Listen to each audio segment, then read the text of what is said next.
बिस्मिल्लाहिर्रहमानिर्रहीम नहमदुहु व नुसल्ली अला रसूलिहिल करीम अम्मा बाद। मोहतरम भाइयों, बुजुर्गों, दोस्तों, अल्लाह के फ़ज़ल व करम से आज हमने 5वीं तरावीह मुकम्मल की, लेकिन इंशाअल्लाह तफ़सीर आज हम लोग चौथे पारे की सुनेंगे। चौथे पारे की जो पहली आयत है, लन तनालुल बिर्रा हत्ता तुनफ़िक़ू मिम्मा तुहिब्बून, ये हज़रत तलहा रज़ी अल्लाह ताला अन्हु के बारे में नाजिल हुई। और जब ये आयत नाजिल हुई तो वो अल्लाह के नबी सल्लल्लाहु अलैहि वसल्लम की खिदमत में पहुँचे और उन्होंने अपना एक सबसे ज़्यादा पसंदीदा बाग़ था खजूरों का, वो अल्लाह के नबी सल्लल्लाहु अलैहि वसल्लम की खिदमत में पेश करके कहा, ये अल्लाह के लिए वक्फ़ है, अब आप इसे जैसा चाहे इस्तेमाल करो। और वो जो हज़रत तलहा रज़ी अल्लाह ताला अन्हु का बाग़ था, असल में इस आयत का मतलब ये है, अल्लाह फरमाते हैं कि नेकी का जो आला दर्जा है तुम उसको उस वक्त तक नहीं पहुंच सकते जब तक कि अपनी अच्छे से अच्छी चीज़ अल्लाह के रास्ते में तुम उसको सदका ना कर दो। लन तनालुल बिर्रा हत्ता तुनफ़िक़ू मिम्मा तुहिब्बून, जिसे तुम सबसे ज़्यादा चाहते हो उस चीज़ को अल्लाह के रास्ते में ख़र्च करो, तभी जाकर तुमको आला दर्जा मिलेगा। तो इसीलिए हज़रत तलहा रज़ी अल्लाह ताला अन्हु जिस बाग़ से उन्हें सबसे ज़्यादा मोहब्बत थी, जिसमें मीठे पानी का एक कुआं भी था, वो उन्होंने अल्लाह के नबी सल्लल्लाहु अलैहि वसल्लम की खिदमत में लाकर पेश किया और वो बाग़ अल्लाह के रास्ते में दे दिया। अच्छा, वो बाग़ कहाँ पर है वो भी मैं आपको बताता हूँ। अब चूँकि आज का जो ज़माना है, इस ज़माने में मस्जिद नबवी सल्लल्लाहु अलैहि वसल्लम का जो रक़बा है वो इतना ज़्यादा बढ़ चुका है कि अल्लाह के नबी सल्लल्लाहु अलैहि वसल्लम के ज़माने में जितना बड़ा मदीना शहर था वो पूरा क्या पूरा आज की तारीख़ में मस्जिद नबवी सल्लल्लाहु अलैहि वसल्लम में आ चुका है। आप लोगों में से अगर किसी को अल्लाह तबारक व तआला हज या उम्रे की तौफ़ीक़ अता फ़रमाए तो मस्जिद नबवी सल्लल्लाहु अलैहि वसल्लम के बिल्कुल सामने एक दरवाज़ा है। वैसे तो 3 दरवाज़े हैं, लेकिन उसका एक दरवाज़ा मैं आपको नाम के साथ बताता हूँ, उसका नाम है बाबुल फ़हद। वो बाबुल फ़हद जो दरवाज़ा है, जो गेट है, जैसे ही आप उसके अंदर से दाखिल होंगे वहाँ पे आज भी वो कुआं है जो हज़रत तलहा रज़ी अल्लाह ताला अन्हु के बाग़ का कुआं था, जिससे अल्लाह के नबी सल्लल्लाहु अलैहि वसल्लम पानी पीते थे। और वो बाग़ जो था, वो बाग़ वो पूरा क्या पूरा अभी मस्जिद नबवी सल्लल्लाहु अलैहि वसल्लम के अंदर आ चुका है। और जहाँ पे बाबुल फ़हद है वो पूरा क्या पूरा हिस्सा वही है जहाँ पे हज़रत तलहा रज़ी अल्लाह ताला अन्हु का बाग़ था।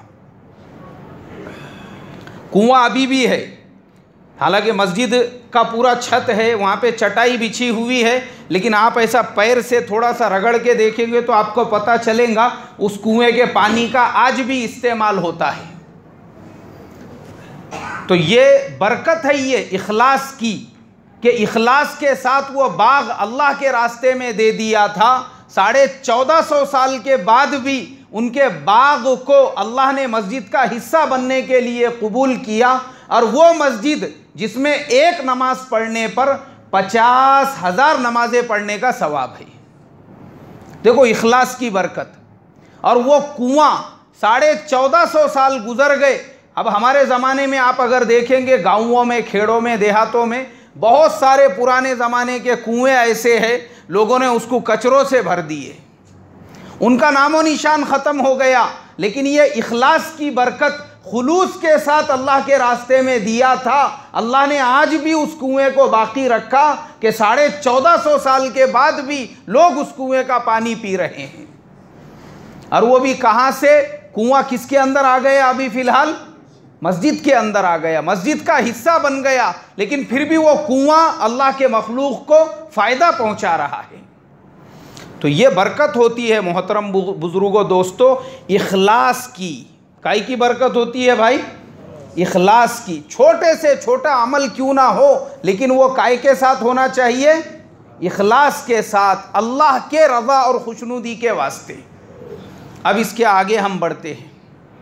या अय्युहल्लज़ीना आमनू इन तुतीउ फ़रीक़म मिनल्लज़ीना ये अल्लाह तबारक व तआला ने पूरी आयत नाजिल फरमाई। इस आयत का शान नुज़ूल अल्लाह के नबी सल्लल्लाहु अलैहि वसल्लम के मक्के से मदीना हिजरत करने से पहले मदीना के अंदर 3 टाइप के लोग बसते थे। एक जो जमात थी वो यहूदियों की थी, और दूसरी जो थी वो 2 कबीले औस और खजरज उसके मानने वाले थे। यहूदी उनके अलग बागात थे, उनके कबीले अलग आबाद थे, लेकिन ये जो 2 कबीले थे औस और खजरज, इनके दरमियान में हमेशा लड़ाइयाँ होती थी। यहाँ तक कि अल्लाह के नबी सल्लल्लाहु अलैहि वसल्लम की हिजरत से पहले इनके दरमियान में ऐसी लड़ाई हुई कि दोनों तरफ के हज़ारों लोग उसमें मारे गए, और जंग की वजह से वो लोग निढाल हो गए। मदीना से जब वो लोग मक्का आए थे हज के लिए, जिन लोगों को अल्लाह के नबी सल्लल्लाहु अलैहि वसल्लम ने बैअते उक़बे ऊला के मौके पर अल्लाह के नबी ने दीन की दावत दी थी, उसमें ये वो मदीना वाले भी थे जिन्होंने अल्लाह के नबी की दावत को कबूल किया। उसका एक रीज़न, एक वजह ये भी थी कि वो खुद कुछ नया ऐसा चाहते थे जिसकी वजह से मदीना के अंदर अमन व अमान का माहौल बने। और जब दूसरी मरतबा 84 लोग पहुँचे तो वो लोग भी फिर फ़ौरन ईमान में दाखिल हो गए। दूसरी जो बैअत हुई, बैअते उक़बे सानिया, और मदीना में इस्लाम का एक माहौल बन गया। और अल्लाह के नबी की हिजरत से पहले पूरे का पूरे मदीने के अंदर एक वक्त ऐसा आया कि मदीने का कोई घराना ऐसा नहीं था जिसके अंदर इस्लाम की बात ना पहुंच गई हो। अल्लाह के नबी ने अपनी हिजरत से पहले हज़रत मुसअब इब्न उमैर रज़ी अल्लाह ताला अन्हु को मदीना वालों को दीन सिखाने के लिए भेजा।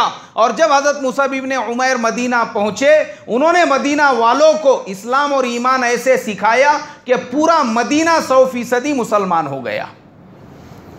दोनों कबीलों के सरदार साद इब्न मुआज़ भी मुसलमान हो गए, असद इब्न ज़िरारा भी मुसलमान हो गए। ये दोनों भी बड़े बड़े सरदार शुमार होते थे। और इस्लाम आने की वजह से औस और खजरज के दरमियान में जो दुश्मनियाँ थी, जो लड़ाइयाँ थी, जो झगड़े थे, वो ख़त्म हो गए। अब क्योंकि इस्लाम की तालीम थी, इन्नमल मुमिनूना इख़वतुन फ़अस्लिहू बैना अख़वैकुम, हर एक दूसरे का भाई है, हर एक अपने एक दूसरे भाई का ख्याल रखे। इस्लाम ने तो ये सिखाया। अब जब इस्लाम ने ये सिखाया तो वह आपस की दुश्मनियाँ भूल कर औस वाले खजरज के दस्तरखान पर और खजरज वाले औस के दस्तरखान पे खाना खाने लगे। एक दूसरे के घरों में बहन बेटियों के रिश्ते होने लगे, और फिर आपस में ऐसे प्यार मोहब्बत का माहौल बना कि लोग ये भूल भी गए कि किसी ज़माने में औस और खजरज के दरमियान में ऐसी लड़ाइयाँ भी होती थी। और जब तक अल्लाह के नबी भी वहाँ पहुँच चुके थे, मदीने में एक माहौल बना अल्लाह के नबी सल्लल्लाहु अलैहि वसल्लम के हिजरत के बाद। लेकिन मेरे मोहतरम बुजुर्गों, तीसरी जो कौम थी यहूदी, वो कहाँ से सुकून और चैन से बैठने वाले थे। उन्होंने जब ये देखा कि ये औस व खजरज जो हमेशा आपस में लड़ाई झगड़े करते थे, इनमें इतनी मोहब्बत जो पैदा हो गई है, अब इनको कैसे आपस में लड़ाया जाए। तो एक आदमी जिसका नाम आश इब्न कैस था, वो यहूदियों का बहुत बड़ा सरदार शुमार होता था। वो एक मर्तबा औस व खजरज की मजलिस के अंदर आया। दोनों एक जगह पे बैठे हुए थे, और आने के बाद वो उनको पुराने ज़माने की, ज़माने जाहिलियत की जो शायरी थी, वो शायरी सुनाने लगा कि तुम्हारे ख़ानदान के सरदार ऐसे थे और तुम्हारे ख़ानदान के ऐसे थे। और दोनों के बीच में जब उसने वो शायरी शुरू की तो एक तरफ के लोग खड़े रहकर कहने लगे कि तुमने सही कहा, हमारे ख़ानदान में ऐसे ऐसे सरदार थे जिन्होंने खजरज के इतने लोगों को उन्होंने मौत के घाट उतार दिया। और फिर खजरज के कुछ लोग खड़े हुए, उन्होंने कहा कि तुमने सही कहा, हमारे भी ख़ानदान में कुछ लोग ऐसे थे जिन्होंने औस के इतने इतने लोगों को मौत के घाट उतार दिया। अब देखो, अल्लाह के नबी की मेहनत की बरकत से जिस मदीने में आपस में प्यार मोहब्बत मेल मिलाप का माहौल पैदा हो गया था, इस इंसान ने उनको वापस से एक दूसरे के ख़िलाफ़ खड़े कर दिया। ये जो यहूदी था, अब दोनों खड़े हो गए। उसके बाद उन्होंने एक दूसरे से कहा, हम लोगों को आपस में लड़ाई करके बहुत ज़माना हो गया, चलो एक बार वापस से लड़ाई करते हैं। लोग अपने अपने घरों से तलवारें लेकर मैदान में आए और आपस में लड़ने के लिए एक दूसरे के सामने खड़े हो गए। अल्लाह के नबी सल्लल्लाहु अलैहि वसल्लम को पता चला, अल्लाह के नबी सल्लल्लाहु अलैहि वसल्लम मुहाजिरीन की जमात लेकर दौड़ते हुए उस मैदान में पहुँचे और उनके दरमियान में जाके खड़े हो गए और अल्लाह के नबी ने उनको नसीहत की और उनको समझाया कि अय औस व खजरज, ये जो ख़ानदानी बड़ाई है और ये जो ख़ानदानी तुम्हारा किब्र है, ये सब शैतानी वसाविस है। इस्लाम आया अमन के साथ, प्यार के साथ, मोहब्बत के साथ तुमको मिलाने के लिए, और फिर ये शैतान वापस से आया तुमको लड़ाने के लिए। औस व खजरज के लोगों ने जब ये सुना तो उनको एकदम से झटका लगा। उन्होंने एक दूसरे से कहा, बिल्कुल हक है कि ये आश इब्ने कैस जो हमारे दरमियान में आके फिर वो पुरानी शायरी पढ़कर उसने हमको लड़ाने की कोशिश की थी, ये शैतान का ही वसवसा था। वो लोग फिर वापस से रोने लगे और फिर दोनों ने एक दूसरे को अपने गले से लगाया, तलवारें ज़मीन पर फेंक दी और औस व खजरज के लोग एक दूसरे से गले मिलने लगे। फिर वापस से दोस्ती हो गई, फिर आपस में प्यार पैदा हो गया। तो एक सहाबी वो कहते हैं, वो जब तक मुसलमान नहीं हुए थे, उनसे किसी ने पूछा तुम मुसलमान कब हुए? बोले मैं अल्लाह के नबी सल्लल्लाहु अलैहि वसल्लम का इतना कट्टर दुश्मन था, इस ज़मीन पर उनसे ज़्यादा बुरा इंसान नऊज़ बिल्लाह मेरी नज़र में कोई भी नहीं था। लेकिन उनका ये एक अमल कि वो हमारे बीच में आए और आने के बाद उन्होंने इस तरीके से तकरीर की और औस व खजरज को लड़ने से रोककर आपस में मिलाया और उनसे कहा कि सुलह वो लड़ाई झगड़े पर बेहतर है। जब हम एक दूसरे से गले मिलने लगे तब मैंने हज़रत मोहम्मद सल्लल्लाहु अलैहि वसल्लम को पहचाना, फिर मैं मुसलमान हो गया और उसके बाद इस पूरी सरजमीन पर उनसे ज़्यादा बेहतर इंसान मेरी नज़र में कोई भी नहीं रहा। देखो, ईमान में दाखिल होने से पहले सरजमीन का सबसे बदतर इंसान वो किसको समझते थे? नऊज़ु बिल्लाह, अल्लाह के नबी को। सबसे ज़्यादा दुश्मनी उनसे थी। लेकिन जब अल्लाह के नबी ने दो कौमों को आपस में मिलाया तो अल्लाह ने उनके दिल से उस नफ़रत को दूर करके ऐसी मोहब्बत भर दी, कहने लगे कि उसके बाद इस सरजमीन पर उनसे ज़्यादा बेहतर इंसान मेरी नज़र में कोई बाकी नहीं रहा। तो इससे ये पता चला मेरे मोहतरम बुजुर्गों कि हमेशा लड़ाई झगड़े का कोई हासिल नहीं है। जो हमारे ज़माने के मुसलमानों का लाखों रुपया कोर्ट कचहरियों के अंदर अपने ही मुसलमान भाइयों के खिलाफ लड़ने और झगड़ने में खर्च हो रहा है, कोई हासिल नहीं है। लोग 15-15 साल और 20-20 साल तक लड़कर अपनी पूरी एनर्जी, पूरा मालो दौलत उसके अंदर लुटा देते हैं और आखिरी में नतीजा कुछ भी हाथ में नहीं आता और लड़ाइयाँ काय पर से होती है। अल्लाह हिफाजत फरमाए। शैतान इंसान को लड़ने पर ऐसे वरगलाता है, ज़रा ज़रा सी बात पर। दो पड़ोसियों के घरों के बीच में अगर एक 2-4 फीट की गली है, उस पर से लड़ाई झगड़े और कोर्ट कचहरी के केसेस। किसी पड़ोसी ने दूसरे पड़ोसी के घर के सामने गाड़ी खड़े कर दिया, यानी हमारा आज का मुसलमान अपने मुसलमान भाई को बर्दाश्त करने के लिए तैयार नहीं।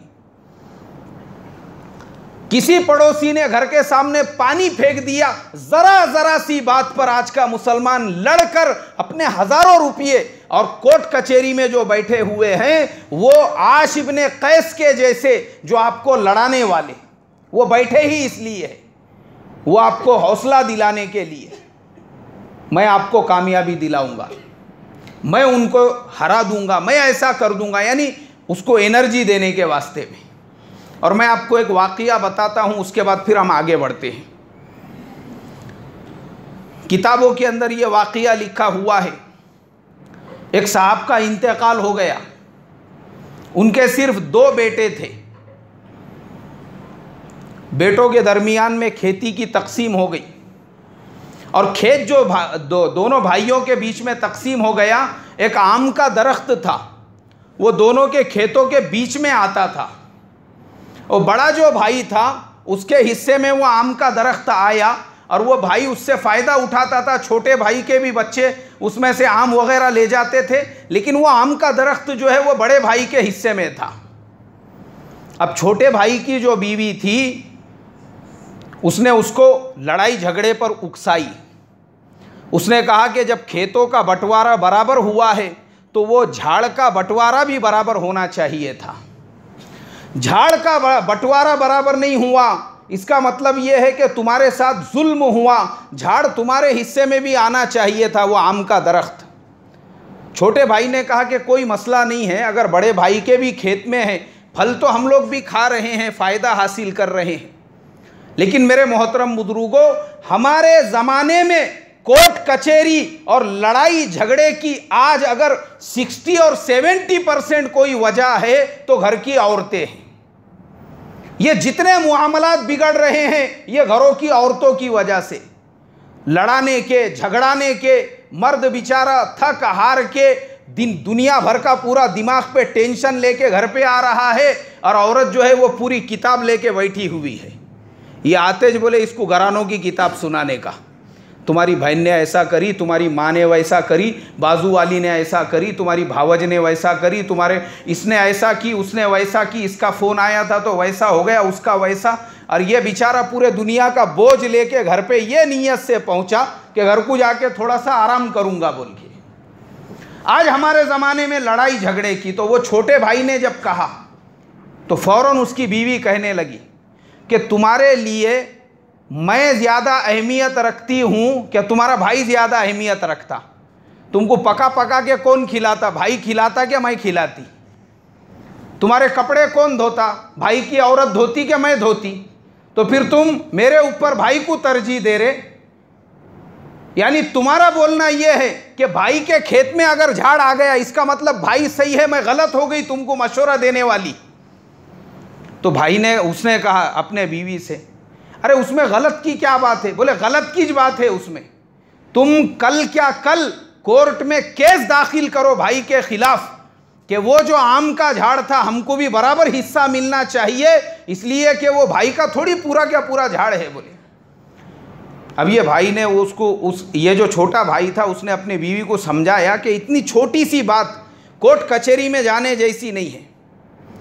मगर चूंकि मेरे मोहतरम बुजुर्गों, आज का मुसलमान जिसको अल्लाह ने ये कुरान दिया हुआ है जिसमें माँ के पेट से लेके कब्र में जाने तक और सुबह से लेके उठने से लेके रात में सोने तक हर चीज़ अल्लाह के नबी सिखा कर गए, यहाँ तक के तहारत खाने और बैतुल खला में जाने और आने का तरीक़ा भी सिखा कर चले गए।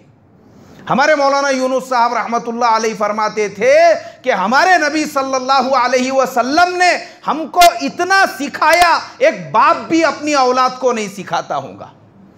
लेकिन उसके बावजूद आज के मुसलमानों का हाल ये है कि कुरान की बात मानना छोड़कर सबसे ज़्यादा मुसलमानों के लड़ाई झगड़े, खेती बाड़ी के मसले मसाइल के केसेस वो गैरुल्लाह के कोर्ट कचहरियों में चल रहे हैं। गैरुल्लाह के पास में चले गए वकील साहब के पास। वकील ने बोला अब भी 8 दिन में तुमको आम का झाड़ दिलाता। बोले मैं 8 दिन में। उसने ऐसा इनको हौसला दिया, उनको लगा कि बस अब 8 दिन के बाद आम का झाड़ अपने जेब में रहने वाला है। बोले केस शुरू हो गया बड़े भाई के खिलाफ। अब वो बड़ा भाई जो था उसने अपने बीवी से कहा, बोले मेरा छोटा भाई है, कोई मसला नहीं है, लड़ाई झगड़े करके फ़ायदे में मैं एक काम करता हूँ, उसको बोलता हूँ भाई केस बाहर ले ले, वो झाड़ ले ले बाबा तेरे को, वो झाड़ की वजह से मेरे को लड़ाई झगड़े नहीं करने का है। तो बड़े के बीवी ने बोली नहीं अब तो झाड़ नहीं देने का। बोले उनको हाँ पहले अगर बोलते थे ना तो झाड़ दे देते थे उनको, कोर्ट में गए ना ठीक है, उनको तो कोर्ट में मज़ा चखाने का है। बोले आप बड़े की बीवी भी अब मानने को तैयार नहीं। वो बोल रहा अरे बाबा नहीं, काहे का नहीं भाई, हूँगा तुम्हारी जगह पे, लेकिन मेरे आदमी की इज्जत उसने उतारा ना, मैं उसको छोड़ने वाली नहीं। बोले कोर्ट तो कोर्ट में ज। बोले अब उसके बाद वो कोर्ट में केस शुरू हो गया दोनों का भी। और कोर्ट कचहरी में वो क्या कुरान हदीस की कोर्ट कचहरी थोड़ी है, वो इस्लामी शरीयत के अंदर। अभी अरब मुल्क के अंदर एक शहजादे ने, उसने गाड़ी चलाते चलाते कुछ तो भी गलती किया, किसी को ठोस दे दिया या कुछ ऐसा हादसा हो गया था और वो सुबह में उसने दिया, उसको जोहर के बाद में कोर्ट में पेश किए, कोर्ट ने फैसला दी कि असर की नमाज के बाद इसको 20 कोड़े मारे जाए। कितने कोड़े मारे जाए भाई? कब उसने मारा, कब उसने एक्सीडेंट किया था? सुबह में। फैसला कब हुआ? जोहर के बाद। और सज़ा कब मिली उसको? असर के बाद। मतलब 12 घंटे के अंदर सब कुछ निमट गया। और हमारे यहाँ की कोर्ट में जज को जो मुल्जिम होते हैं उनके नाम पढ़ने में 6 महीने लग जाते हैं। वो आपकी सूरत देखने से पहले आगे की तारीख दे देते। अब ये भी जो 2 भाई थे, हर तारीख को वहाँ पे हाजिरी दे रहे, उससे पहले कुछ आ ही नहीं रहा है। और जिस तारीख में भी जाते, होने के बाद में वकील फ़ौरन हाथ आगे बढ़ा के खड़े हो जाता, लाओ मेरी फ़ीस दो बोले। अब उसको हर तारीख को 500-500 रुपये कहाँ से लेकर आएंगे? एक वक्त ऐसा आया, वो खेत बेचना शुरू हो गया। बड़े भाई ने आधा एकड़ बेचा तो छोटे ने भी आधा बेचा, बड़े ने एक बेचा तो छोटे ने भी एक बेचा। केस चल रहा है कोर्ट में। और बेचते बेचते जिस दिन फैसले का टाइम आया, दोनों का खेत खत्म हो चुका था, खाली झाड़ बीच में खड़ा हुआ था।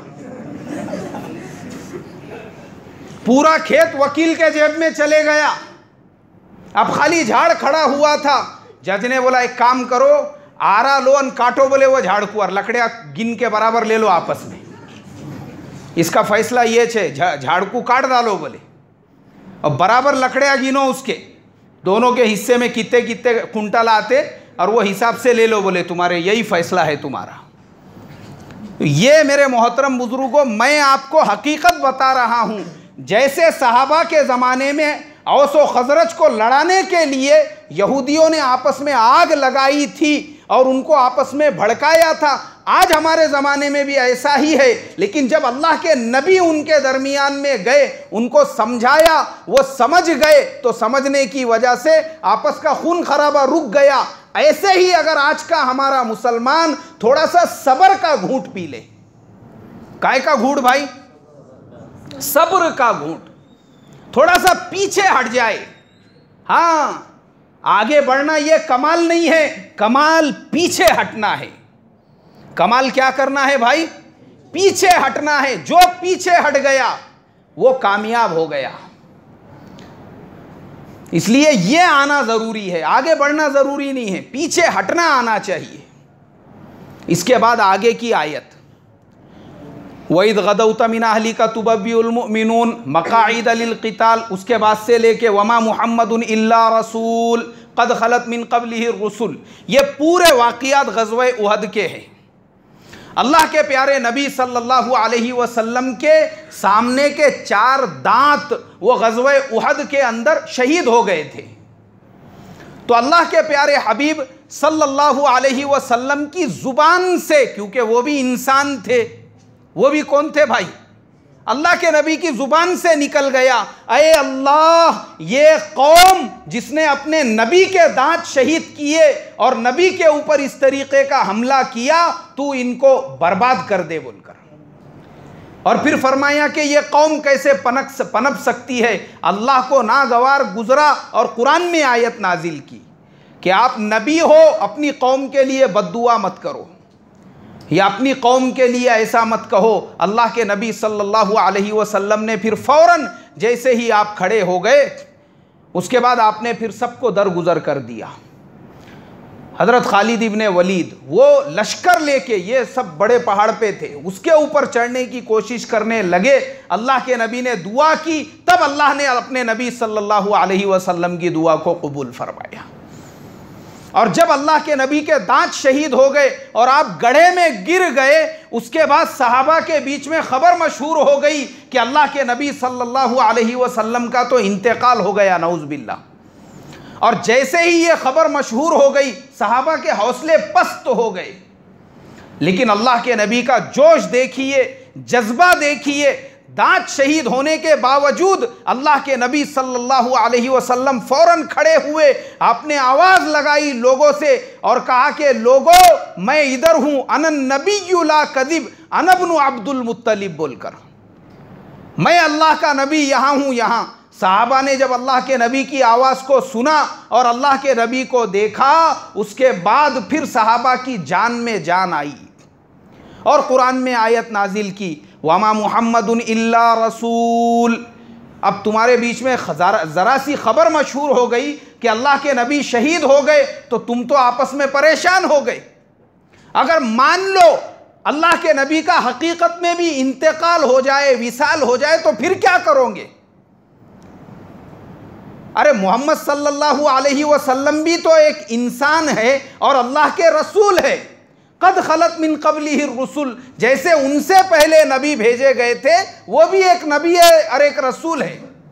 अफ़ा इम्माता औ क़ुतिला इंक़लबतुम अला आक़ाबिकुम, अगर उनका इंतकाल हो जाए तो तुम फिर से कुफ्र में चले जाओगे। ये अल्लाह ने अपने नबी के उम्मत से कहा। कुरान में ये आयतें नाजिल हुई कि अपने आप को मजबूत करो कि अगर नबी है तो भी हमको अल्लाह के दीन की मेहनत करना है, और अगर नबी दुनिया से चले गए तब भी हमको इस इस्लाम पे कायम और दायम रहना है। यह हौसला दिया अल्लाह ने कुरान की इन आयतों के ज़रिए से। उसके बाद हम आगे बढ़ते हैं सूरे निसा, चौथे पारे के आखिर का पाव। सूरे निसा, इसमें अल्लाह तबारक व तआला ने सारे निकाह और उसके रिश्ते और विरासत के अहकाम बयान किए। बस मुख्तसर में ये कहूँगा मोहतरम बुजुर्गों, ये सूरत का शान नुज़ूल ये है कि पहले ज़माने में लोग औरतों को विरासत से महरूम कर देते थे। अल्लाह तबारक व तआला ने उससे मना किया और फरमाया कि जैसे मर्दों का हक़ है वैसे ही किसका हक़ है भाई? अरे भाई बोलो ना, औरतों का भी मीरास के अंदर हक़ है। औरतों का भी हक़ है, वो हमारी जिम्मेदारी है। हमने औरतों को भी उनका बराबर से हक़ देना चाहिए। अगर बेटी है तो बाप के तरीके में से उसको हिस्सा मिलेगा, बीवी है तो शोहर के इंतकाल के बाद उसके तरीके में से उसको हिस्सा मिलेगा, माँ है तो बेटे के तरीके में से उसको हिस्सा मिलेगा, वो महरूम नहीं होंगी। इसीलिए हमारे ज़माने में ये जो मसाइल है औरतों के, वो इसलिए कि अल्लाह ने तो उनको हक़ दिया लेकिन हम मर्दों ने उनको महरूम कर दिया।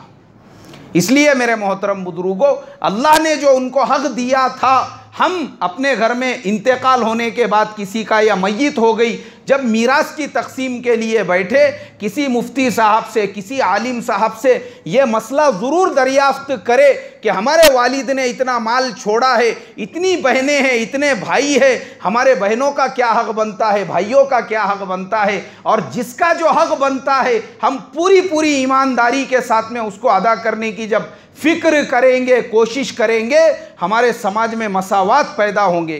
करेंगे भाई इंशाअल्लाह। अल्लाह मुझे आपको अमल की तौफ़ीक़ अता फ़रमाए। सुभान अल्लाहि व बिहम्दिही, सुभानकल्लाहुम्मा व बिहम्दिका, नशहदु अल्ला इलाहा इल्ला अंता, नस्तग़फिरुका व नतूबु इलैह।